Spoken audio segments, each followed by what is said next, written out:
Okay, day 143, the Awan Brotherhood. This is going to go out to John Nolte of Daily Wire. This is at Nolte NC. John wrote a story recently about Fox News, a wiretap story, and I would like to present him an alternative view of things. I call the series Brotherhoods and Wiretaps. The reason being is Andrew McCabe, going back 20 years, has been doing spying for Hillary.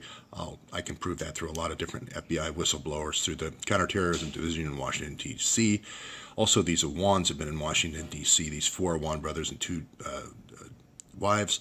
They've been there for 12 years doing spying for Hillary, and I'll develop out that theory with evidence. So here's the Brotherhoods, wiretaps, top secret access, and foreign nationals.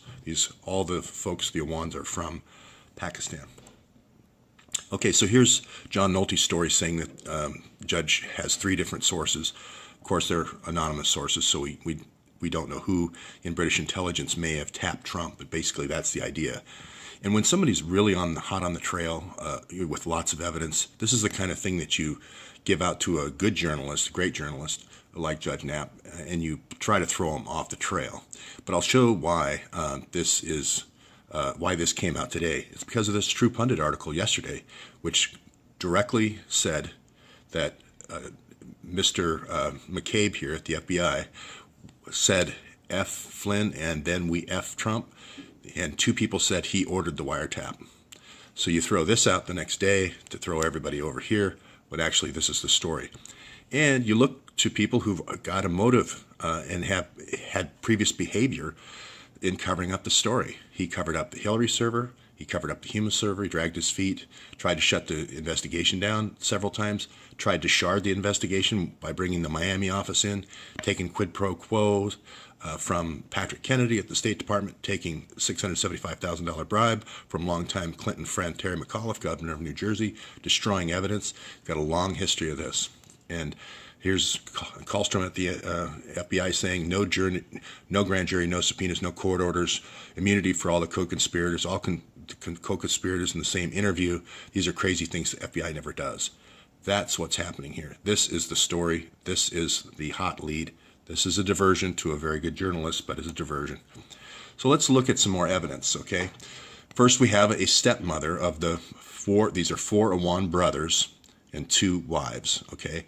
And they, in January, said they were holding her against her will at this home in Springfield, Virginia. She said, not me, the stepmother said they imprisoned her, she hacked the cell phone, and the brothers fled to Pakistan. And they grabbed their father's, which his name's Mohammed Shah, they grabbed her father's computer and took off. They said he was dying, but I still haven't yet to find Mohammed Shah's death certificate anywhere in the United States, dying in January. And she said the brothers were offshoring cash to Pakistan. Now, I do know from Peer Mohammed Shah's own Facebook page that he has had DynCorp training in the past. And if you follow the series, John, earlier, you'll show where I've outlined all the countries where DynCorp has been involved in drug trafficking: Colombia, Kosovo, Haiti, you name it, Pakistan, Afghanistan, etc. Everywhere they do police training, I've established that pattern. Here's Imran's Facebook. Since I took these pictures off his website, he shut his Facebook down. Which is, again, if you're completely innocent, you're living all the way in Pakistan, why do you care what some guy in Oregon says? There's another interesting thing about he has an old Facebook, which has him in Karachi, which is working at the customs house, and lots of pictures of guns and confidential cigarettes, spy kits, and so forth. And it's just odd, for someone who's working in a government IT job to have that type of paraphernalia on the website. Also, he has a lot of contacts here that seem to think that Imran Khan's last name is Shah. Well, his father was named Shah, Muhammad Shah, so why would Imran change his name to Awan? Why would Ibn Awan change his name? Why would all these folks, especially his sister still thinks her name is Shah, Naeem Shah, Naeem Shah. So I wonder if Imran's real last name is Shah. But anyway, we'll move on. But lots of jihadi type pictures, lots of pictures of the police and so forth. managing the drug routes.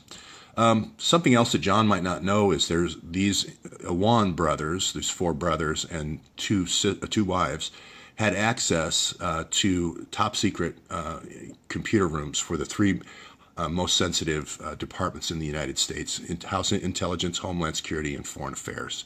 Okay, when they left in a hurry in January, there was also 20 congressional break-ins, 20 offices that were broken into. And now the Capitol Police is investigating this, but for some reason the FBI has chosen not to investigate this.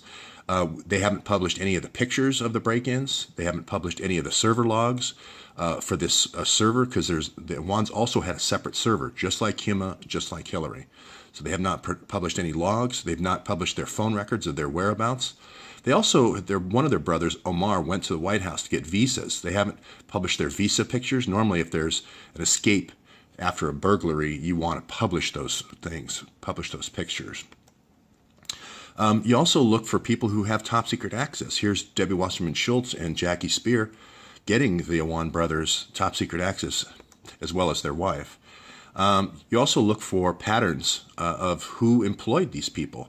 Well, it turns out they were all arranged by Debbie Wasserman Schultz, and they're 31 House Democrats, and they all seem to have histories of corruption. So this isn't me saying this is crew. This is the people that watch corruption in Washington. And you also look for large amounts of money being transferred. And here's $4 million being paid to the Awans. So that's they're making 3 times. All the Awans are making 3 times the median, or 2.5 to 3 times the median for a congressional staffer. So it tells me that there's not a lot of folks. They didn't certainly. Over 12 years, I think there's going to be more congressional staffers there. Some of them only, this one, Jamal, only worked there 1 year, and he was making 3 times the median. So, again, doesn't look good. We know who the people are, who they worked for. They all worked for the same, in the same building. So that Longworth building, congressional office building, is directly across the street from the U.S. Capitol. We had 9/11. They hit the Pentagon. We put a lot of cameras in. We put a lot of security. All of them would have security badges. We'd be able to see when they clocked in and when they clocked out. Also, they would be on, when they did that, we'd be able to look at the film, the security camera film, to see when they went in. When their cars went into the parking lot, their license plates would have been photographed. None of this information has been put out by the FBI, or the Capitol Police for that matter. We also look at odd businesses that they were running. They seem to have 2 car dealerships that seem to be funneling money offshore. They had this mortgage company called Avalon Mortgage. Their car dealership was actually called CIA Cars International, and for some reason they felt compelled to add an A on the end of it. So those are things you look at.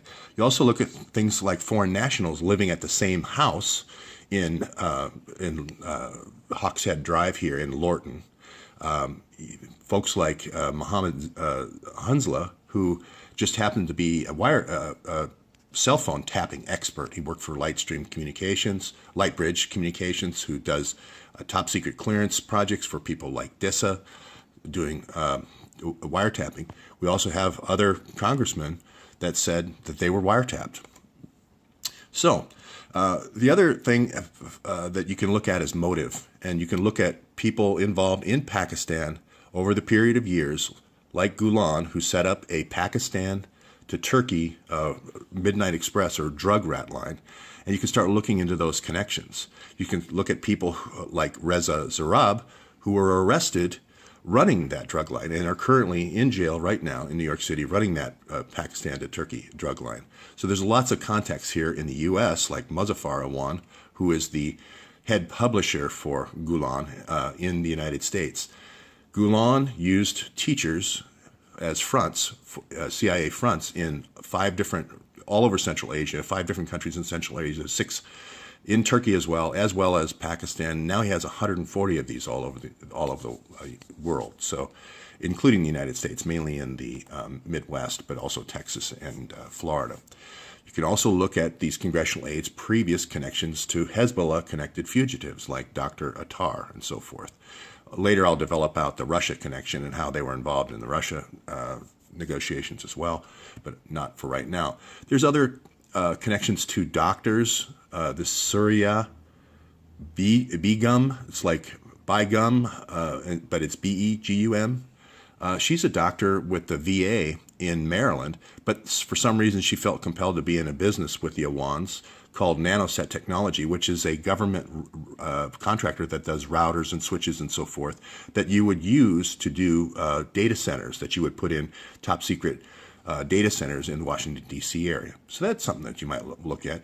They also felt compelled to get into this business called New Dawn, which I believe is a publishing company. Interesting connection. Just wouldn't think that an opium doctor from Bangladesh over here on the other side of India would be involved with Pakistanis for in those businesses, in addition to her job as a VA doctor. The Pakistan drug route here is a well-known route. It's called the Golden Route, and this Gulen was very instrumental in setting this route up, or in enabling this route. But he also helped set up this route, this northern route through Uzbekistan and Tajikistan when the Afghan war broke out. And that is, if you had a falling out with the person who ran Turkey, you would need to do these routes. Now, if these routes were cut off to you for some reason, you would have to fly, maybe establish a airline and fly those over to Bangladesh and have those packed in some kind of, let's say, garments or something that you were exporting to the United States, and you'd need some other kind of cover to get in the United States. You might want to go from Karachi here at the Customs House over to Dhaka. You can find that connection coming up. But anyway, we won't go into that. That'll be for later episodes. But I do want to say here that going back through, this is his Facebook. It says Lorton, Virginia. This Imran Awan cites Lorton, Virginia. He's the one who had the old profile with Karachi Customs House. This is the building they worked in, where there is photos available that they've chosen not to publish. His father was named Shah. Okay, his sister still thinks her last name is Shah. So I believe the Awans are a cover for a drug running cover. It's kind of like giving Mossad agents the last name of Braverman. And I really believe his name is Imran Shah. That's all for this morning.